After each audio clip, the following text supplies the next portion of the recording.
our Latin American. It gives me a great pleasure to welcome you all at our Latin American History Seminar. And it gives me a particular pleasure to welcome our guest today, Ricardo López-Pedreros, who is currently a Liberty Trust visiting professor at the Institute of the Americas at UCL in London. Uh, uh, Ricardo is a professor of history at Western Washington University, and he is the author of Makers of Democracy, a Transnational History of the Middle Classes in Colombia, published by Duke University Press in 2019, and the book that which will be the base of his talk today. He also co-edited The Making of the Middle Class Toward a Transnational History, published in 2012, and The Middle Classes in Latin America, Subjectivities, Practices, and Genealogies. He's the editor of Social Movements in the Americas series, Roman and Littlefield books, and he is currently working on 2 books, monographs, including a biography of the Colombian sociologist Gabriel Restrepo. But his talk today is going to be based on his book on the middle classes in Colombia. Ricardo, many thanks for being with us today, and the floor is yours. Thank you very much, Eduardo, and thank you everyone for participating in this talk. It is indeed, a pleasure and an honor to be, here and present my work. And I also want to take this opportunity to thank my colleagues at the Institute of the Americas for their hospitality, especially Paulo Druinot, Patricio Simoneto, and Kesewa John. So I'm going to start, sharing my screen here. Hope it's not going to be a problem. Do you see it? I hope you do. Just let me know that that's the case. Yes? All right, great. Okay, so I like, us to keep these 2 quotes in mind throughout my presentation. They have inspired what I say today and the critique I offer in this book. Both of them are by, Stanislao Zuleta, an iconoclast thinker from Colombia, that invite us to imagine democracy otherwise. That is exactly what I try to do in this book. That democracy becomes the question rather than the answer. We sometimes well, most of the time think of democracy and the answer. We have any kind of social, political, cultural, economic problem, and the answer is indeed democracy. But I think Stanislao Zuleta, as he offered here in these 2 quotes, invite us to think about democracy as a question. So what I do in this book is to historicize and question systems of class domination that often get sacralized as democracy. But above all, this book is an essay in the tradition coming from Latin America, presenting always partial arguments to criticize democracy agonistically so that democracy can be imagined and practiced otherwise. So let me briefly describe what I will do in the next 50 minutes in this presentation. I want to start with this particular tension between the centrality of middle class, in the discussions about democracy and the marginality of the middle class as a topic of study. Just to evoke the title of the talk, middle class as a class that matters and a class that doesn't matter. There is indeed a tension that I want to elaborate here. Then I want to present the political historical questions that I argue in this book, the main arguments. Then I'm going to talk about the tragic stories. And tragic, I mean here in the sense that anthropologist David Scott defined it, that is to say, the contradictions, complexities, unconscious realities of the histories of power and domination. Then I'm going to move on to who cares about all of this. So I'm going to make a couple of arguments about historiographical argumentations about Cold War and neoliberalism, 2 major themes that I discuss in the book. And then I want to offer an invitation, perhaps a provocation, as to why and how a critique of democracy by standing middle class actually matter here and now.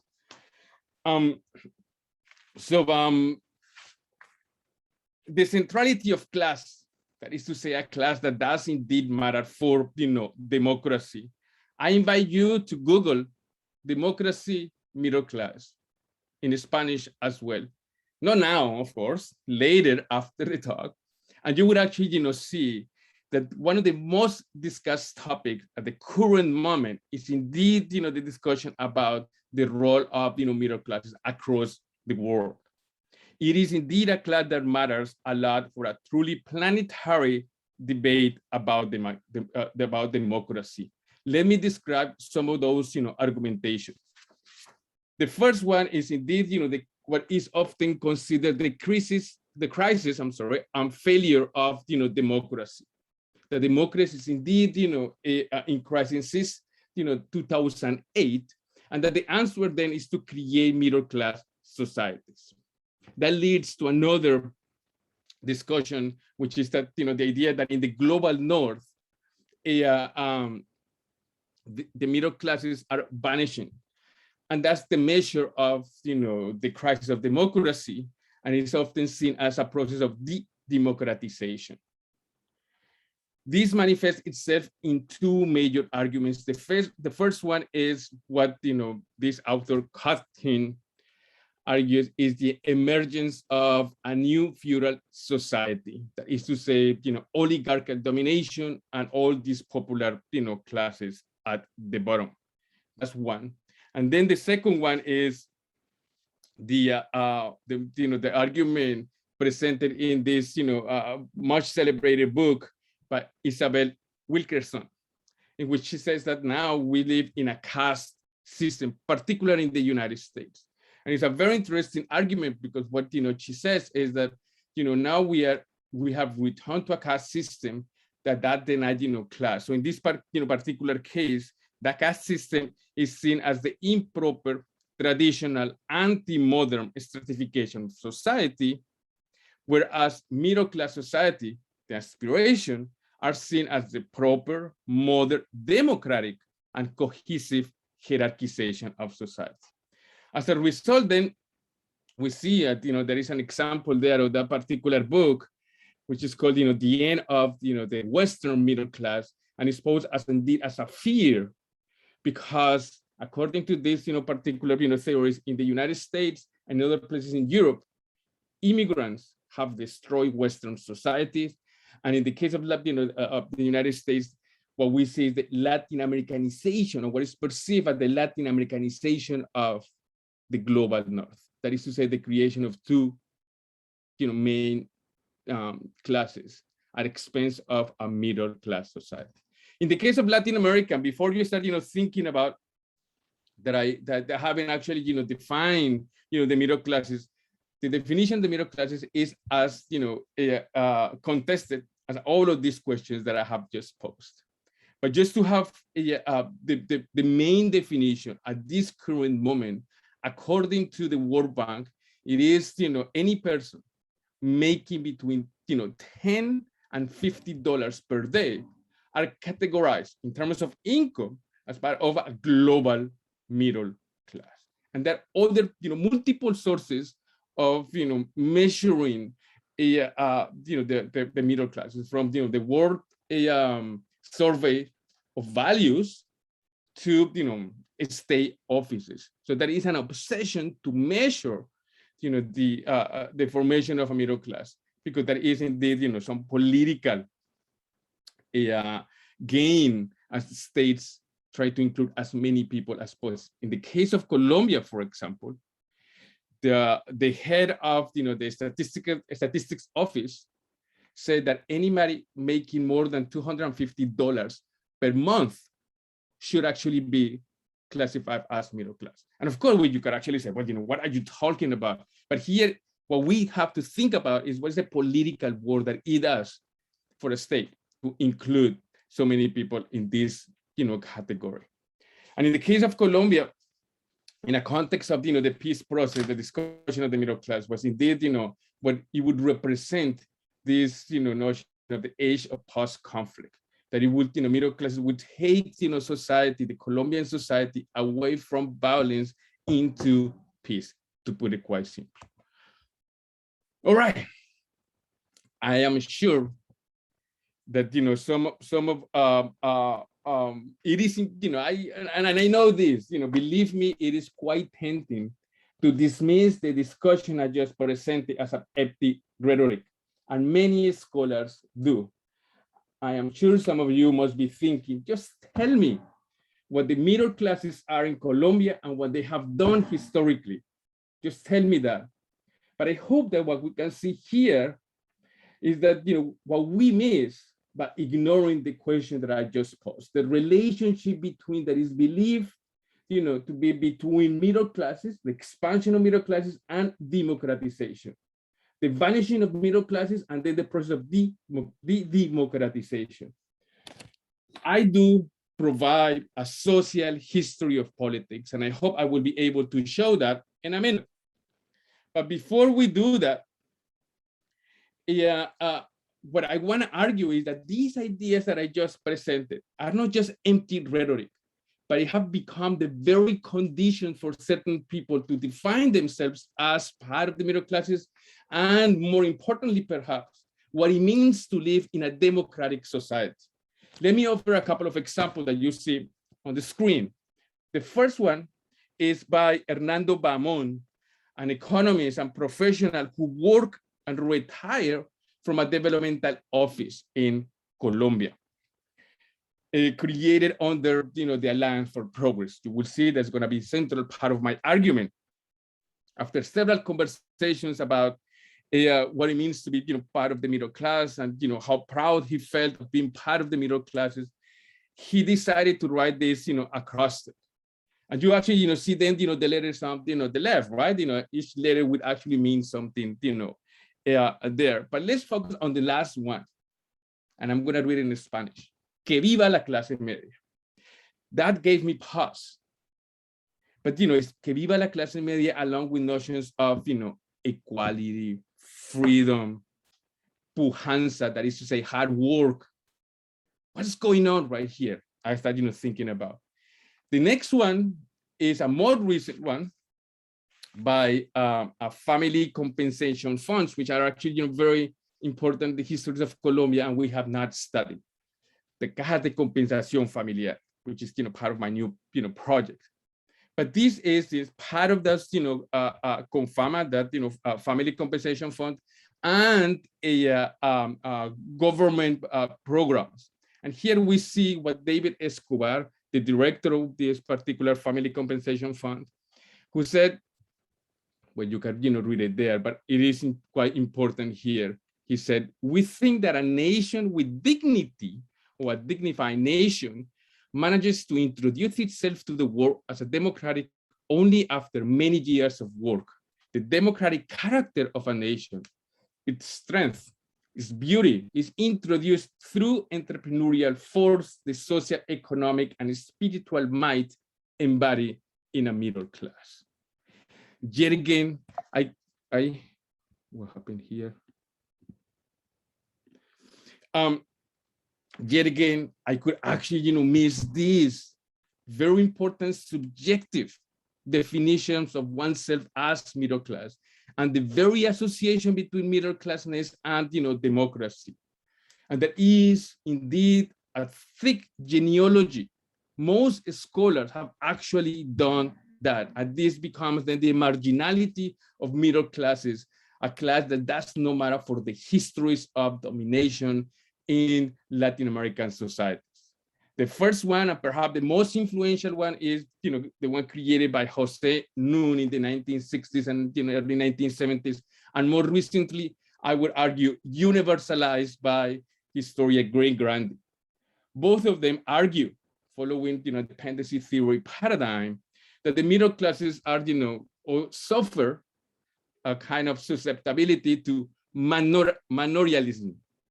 That is to say, they join, or they tend to join the oligarchies in a political project. So there is no middle class, there is no middle class conscientiousness. Middle class in Latin America, always in comparison to Europe, don't exist.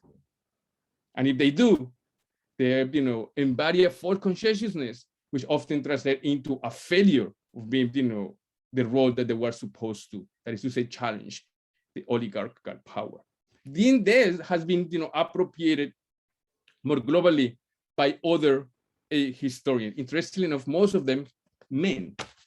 There is something to say about that, but I won't be able to elaborate that point at this moment. But then you have, Alain Bourdieu, I'm sure I'm mispronouncing his last name, in which they say that middle classes are not part of the class conflict in neoliberalism.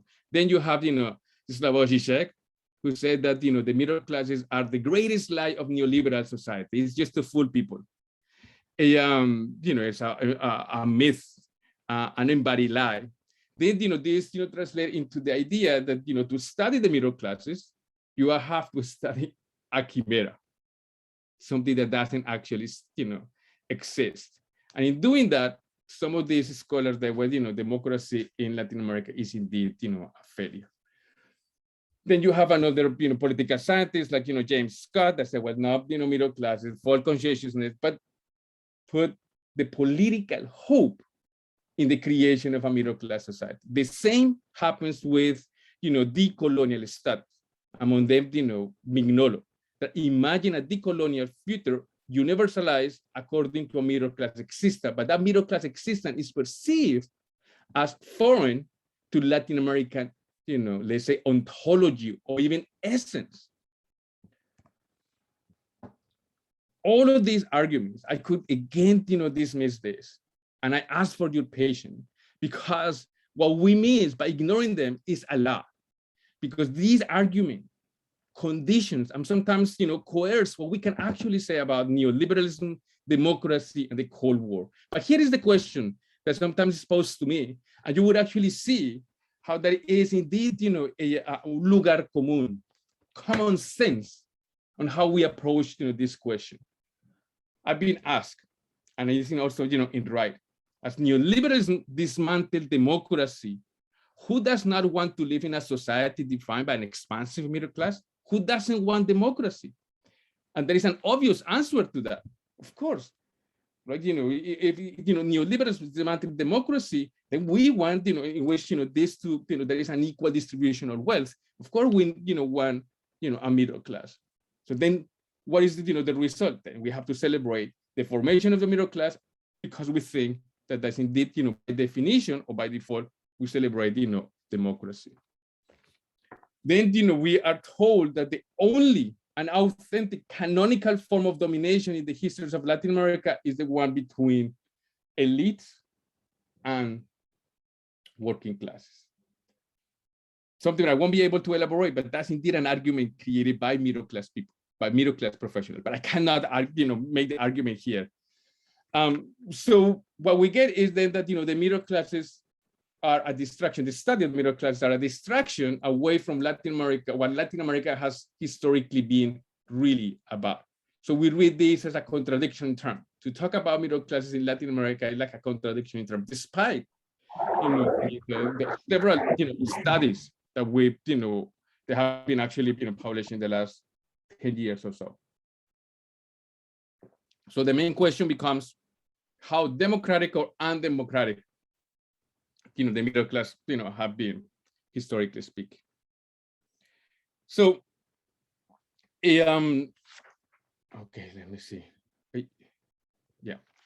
So in this particular case, then this is the moment that I start asking what I perceive to be the most important question.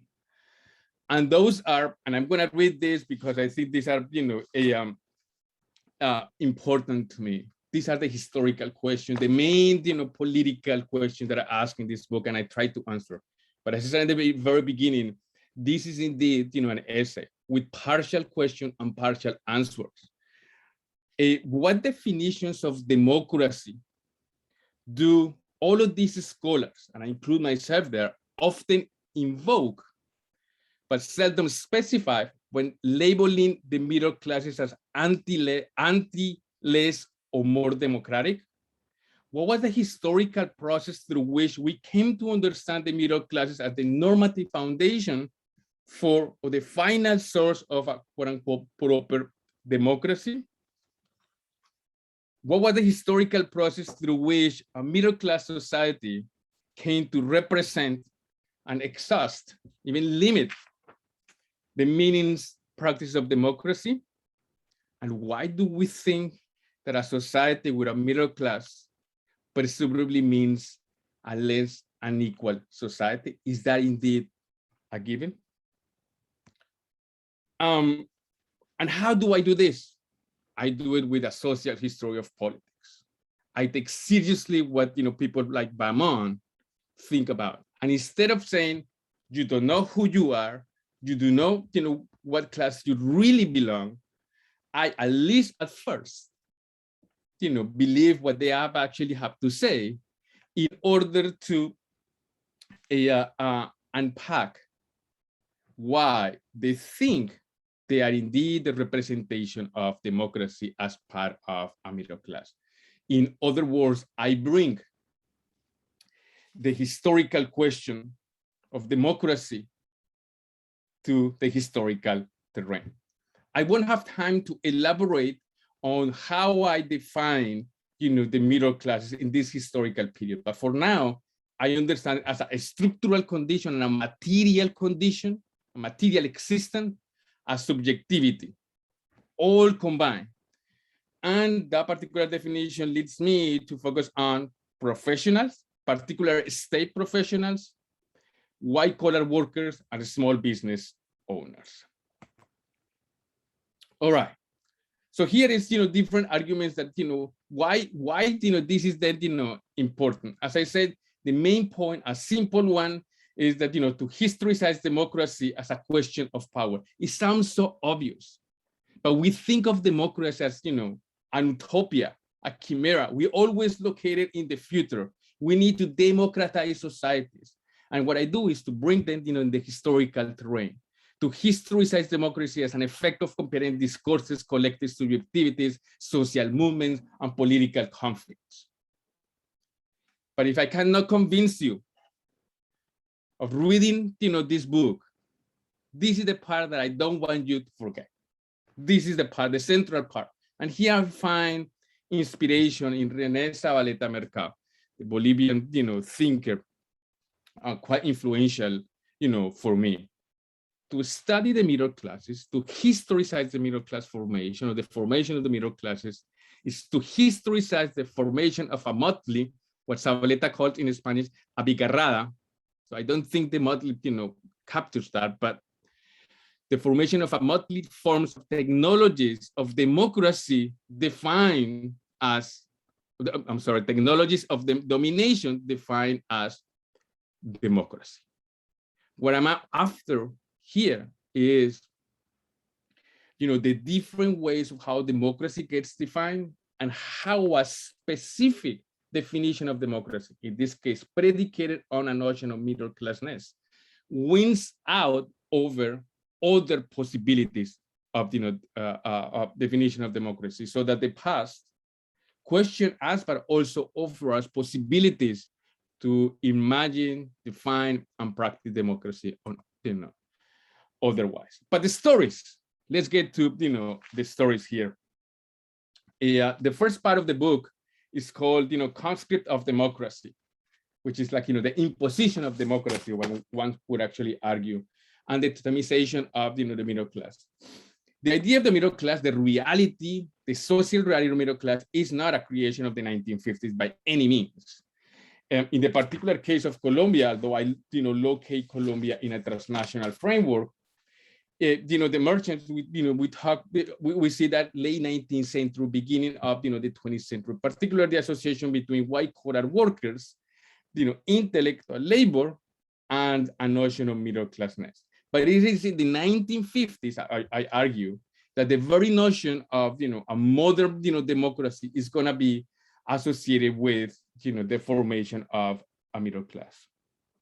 So after World War II, in the context of, process of decolonization, fear of communism, violence in the case of Colombia in the 1950s, radicalization of everyday life, the idea of middle class became one of the most contested topics and fields of knowledge during that period.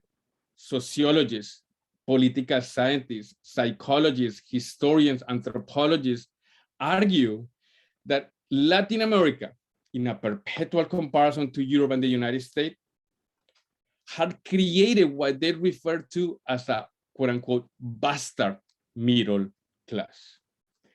The middle class was not seen as proper because all of these scholars and policymakers argue was too political.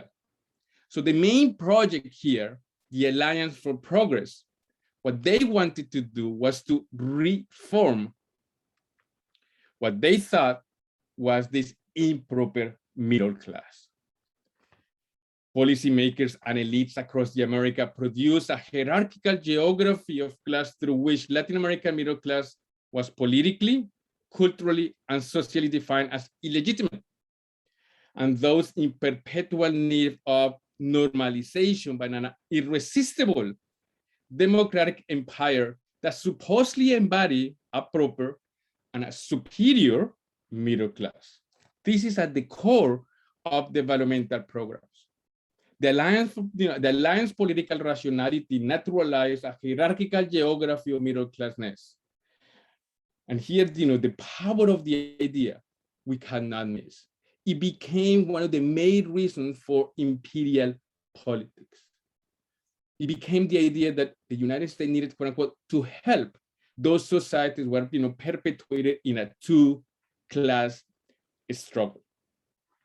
In the process, they're gonna connect middle class with democracy and the link working classes away from democracies, because in the moment they said, and there are some echoes right now, they said working classes would actually bring populism, which in their thinking was the opposite of democracy. And then the elites would actually were seen as the manifestation of oligarchical power.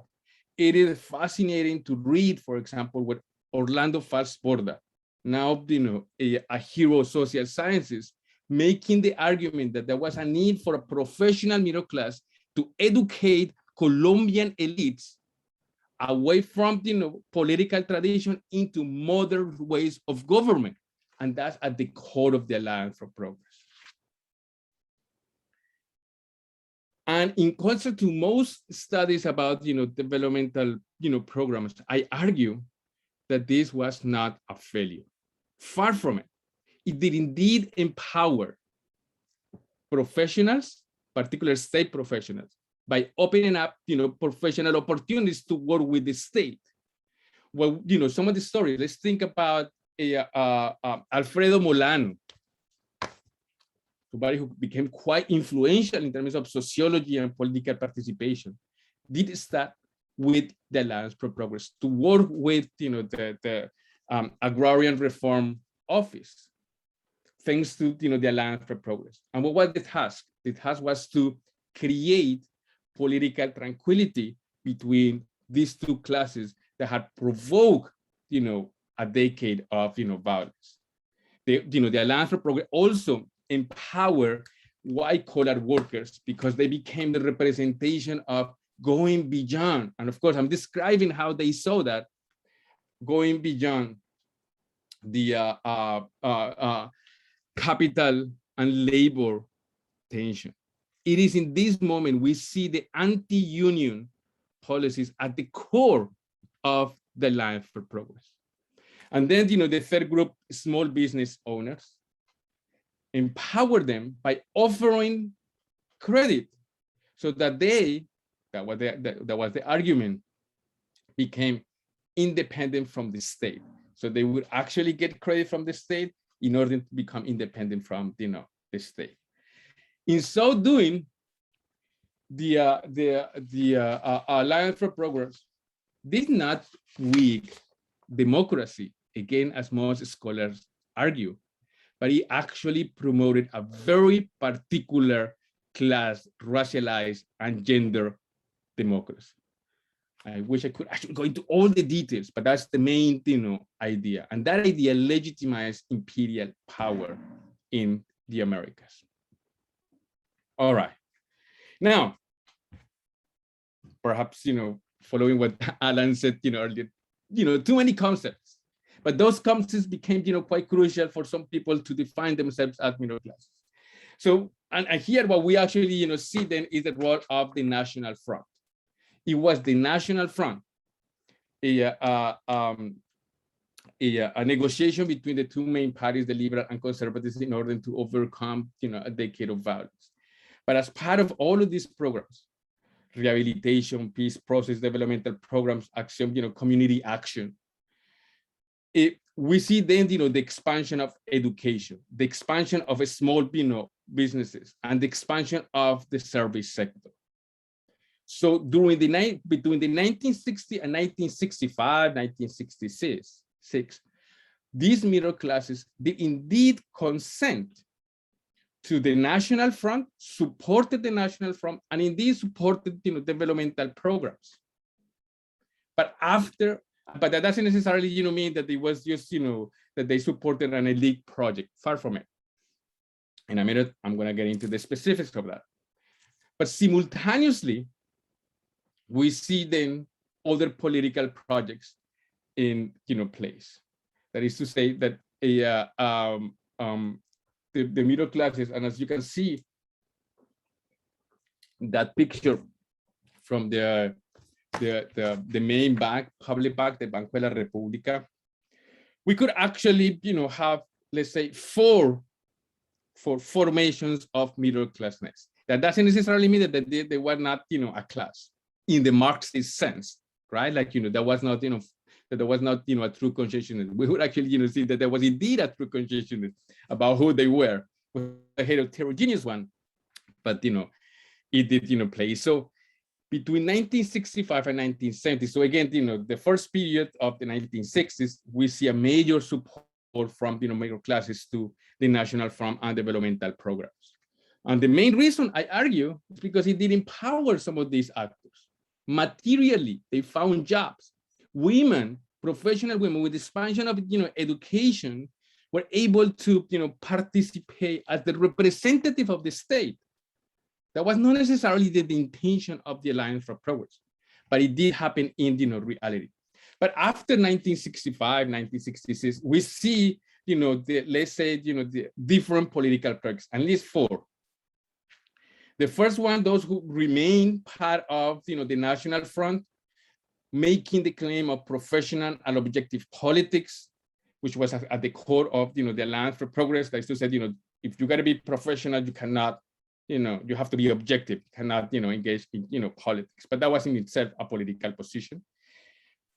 Then, the participation, particularly of, small business owners and professionals as part of the ANAPO, the Alianza Nacional Popular, one of the most important political parties against the constitution of the formation of the National Front.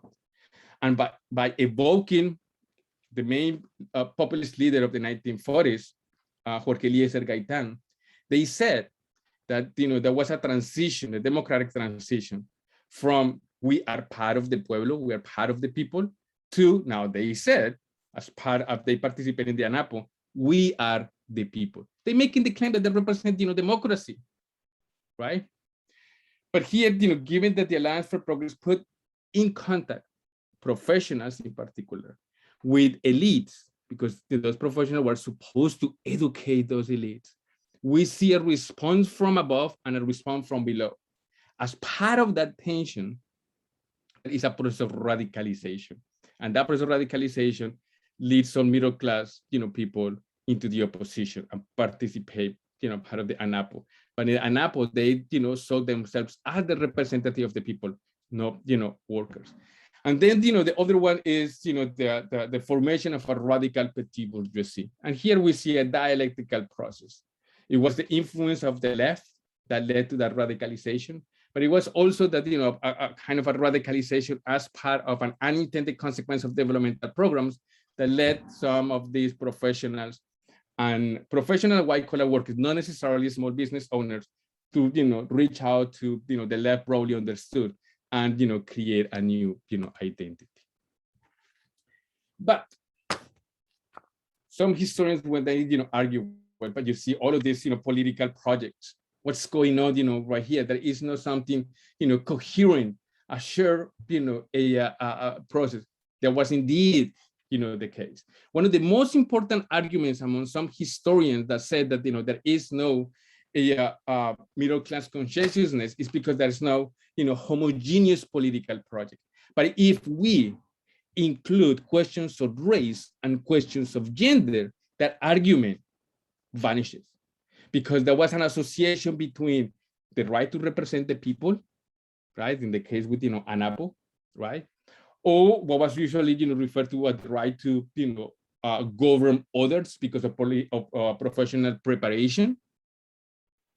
Or in the case of small business owners, right to exploit materially in comparison to, the elites. The elites were exploited in an improper way.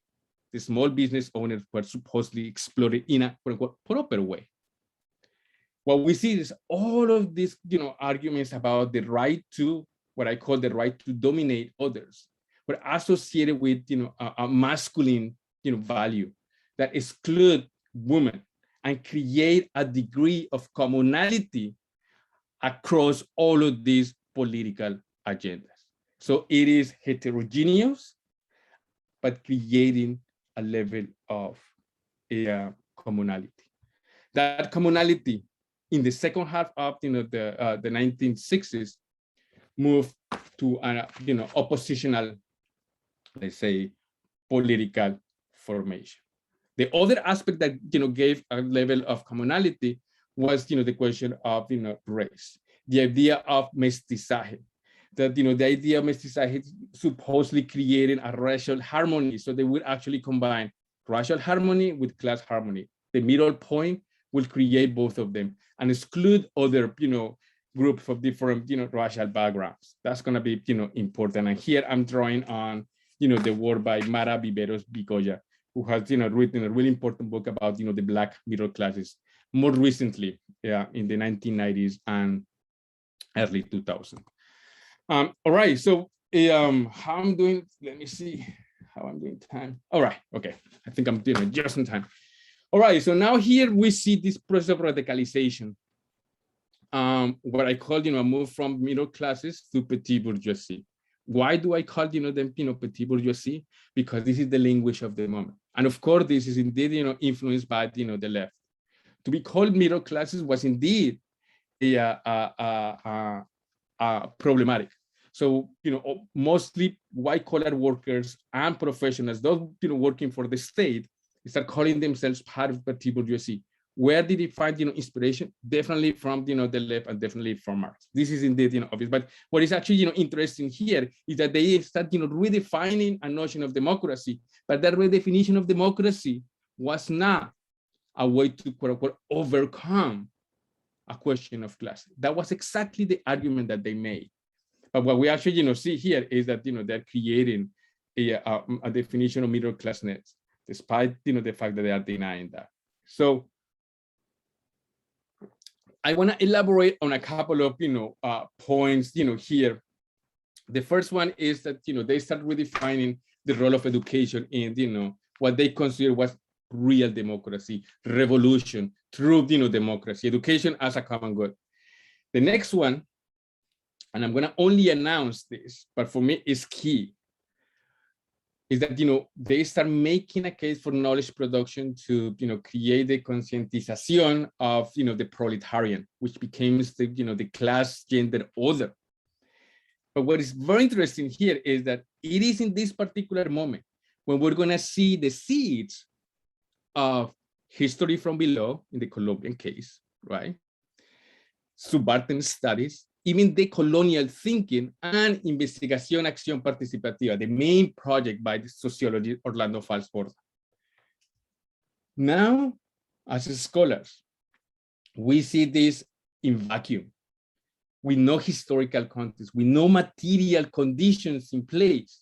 My argument here is that this was actually a middle class project, materially speaking, right? Because some of them got trained through the land for progress, and the radicalization, as a result of radicalization, we see the manifestation of this, but there are some elements of middle class there.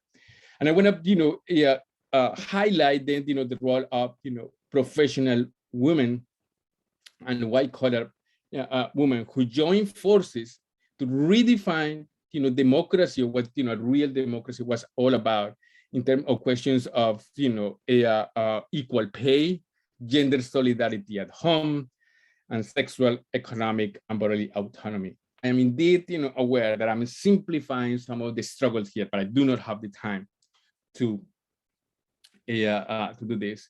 But as they question the oligarchical elites, this petit bourgeoisie, so to properly represent what they define as the proletarian, who was the improper, subject for the revolution. So it was up to, petit bourgeoisie men to dominate and, embody the right to rule others in revolutions. The picture that you actually, see there are a lot of elements about, gender. And here, of course, the nation was imagined as manifestation of femininity, but that it needed to be, translated into a masculine a process so that it would actually become, sovereign, and it would actually become, democratic. All right. So the third part of the book, and I'm, I think I'm 5 minutes away from finishing this. The third part of the book, which is only one chapter, and there was a whole discussion with, the press. I had 2 chapters, and I have to convert those 2 chapters into one. Is, then, the emergence of an early manifestation of a neoliberal democracy. And I call it, neoliberal democracy as a dictatorship of capital. And this is indeed the 1970s and early 1980s. And so what is the response from the government in the 1970s and the elites, both to the radicalization of this, what I call, petit bourgeoisie, and the oppositional, middle class participated in the ANAP? As we know, in, early 1970s, Rojas Pinilla was about to become, president, and, the elections were stolen, or that's what the evidence suggests. But the larger picture here is that the 3 governments of the 1970s, Misael Pastrana, López Mikkelsen, and Turbay Ayala, all of them may claim to what they refer as depoliticizing the middle classes. And how they did that? By offering material rewards. The best example of this is indeed, La Casita Roja de la Vivienda. I have yet to find, somebody from Colombia who doesn't know what La Vivienda or La Casita Roja de la Vivienda. There is a whole discourse about, savings, about the notion of masculinity and ownership. So what the governments did, the 3 governments of the 1970s, and they shared some of, political agendas there, was to address some of the complaints that the middle class were, making in the second half of the 1960s, and that led them to join the ANAP with, material rewards, and the very notion of private home ownership as the, value of belonging to a middle class. The other aspect is that we actually see the emergence of discourses about cultural recognition, and that's going to actually include some, groups from different, racial backgrounds. But the state also responded by, pathologizing the petit bourgeoisie radicalization. It is in this context, late 1960s, early 1970s, that, a lot of political scientists in particular wrote a big, thick book saying, or talking about the failure of the Land for Progress, and the failure of, the middle class, and the failure of democracy. The main argument was Latin America is a failure to live in democracy because they don't have a proper middle class. Another, iteration of, a bastard middle class. But those ideas were the ones that are going to legitimize the state violence, particularly with, the Estatuto de Seguridad with Turbay Ayala. And what they, tried to do was to transform these radical subjectivities into what they consider proper ones. And you actually see some of the material from state intelligence offices when they talk, for example, to women and said, now, if you think yourself as a very macho, now we're gonna actually transform you into a proper woman. So we see all of these, policies, material reward for those, the position of the middle class, the question of race as a cultural, recognition, a state response, by incorporating knowledge by intellectuals and other middle class people, definitely, to pathologize, the radicalization of the middle class. And finally, multiple forms of violence exercised by the state. Then this is, why does this, all of these stories, matter? First, because when we actually talk about the global middle class, we do not evoke what I've been referring here as a radical middle class. That's a contradiction in terms. We see that as part of, popular groups. So yes, there is an aspect that I try to recuperate a notion of middle class that has been forgotten. But that doesn't necessarily mean that I have to celebrate it, as I hope it is actually, clear. It had major elements of gender exclusions, racialization, and racist, ideas, and questions of class. But why does this matter? At least for three reasons, I argue. The study of development, merely a failure. This is one of the most, common arguments that, developmental office, the developmental programs were a major failure. My argument here is that it's not that it was a success. That's not my argument. I'm asking us to go beyond the language of failure and success and see this as a question of power, as obvious as it may sound, because it did empower the middle class above all. The best example for me is when you read the colonial theory and they tell you that, development was a failure, and yet, politically speaking, they also tell you that they are fighting against development. So like, okay, if it was a failure, why are we still fighting against that? So it's offered is to historicize what they, perceive they would be able to do. That is to say, to create that, connection between middle class and, democracy, and see in practice what actually, create.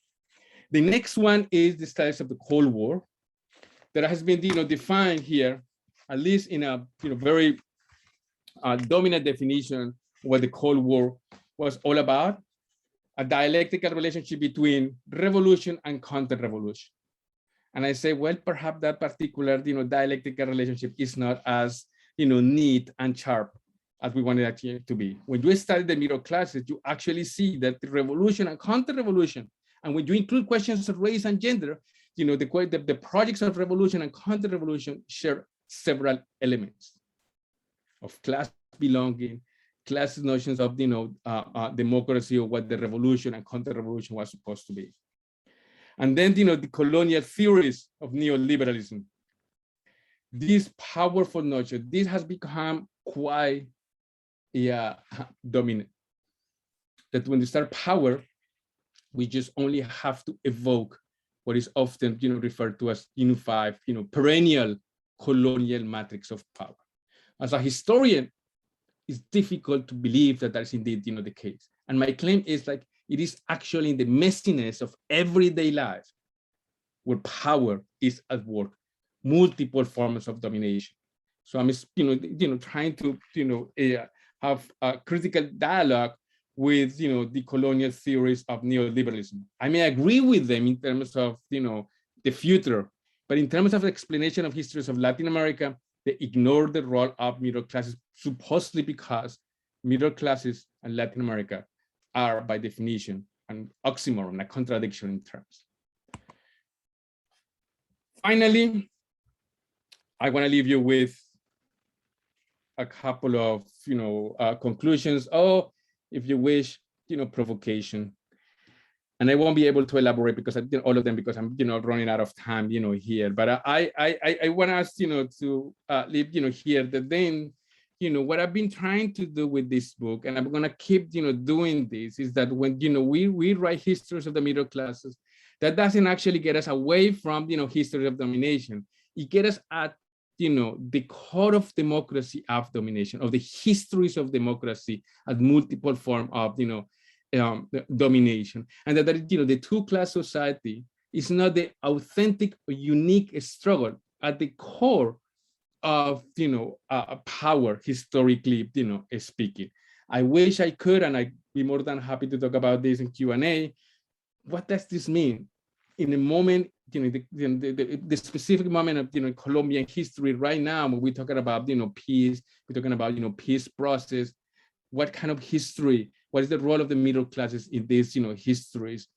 So I won't be able to elaborate that one. So let me return to how I started. Long live the middle classes as the answer to democracy.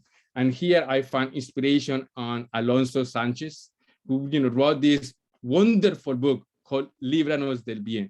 And here the bien is this question of democracy. Deliver us from goodness. Goodness is democracy. And I find inspiration in literature, as all of us should actually do. What I have done here, and that's the main provocation for you. What I have done here is simply put a question mark next to democracy, to think democracy as a question and not as an answer, so that perhaps we can offer alternative answers, new answers to the very question of democracy. Thank you very much.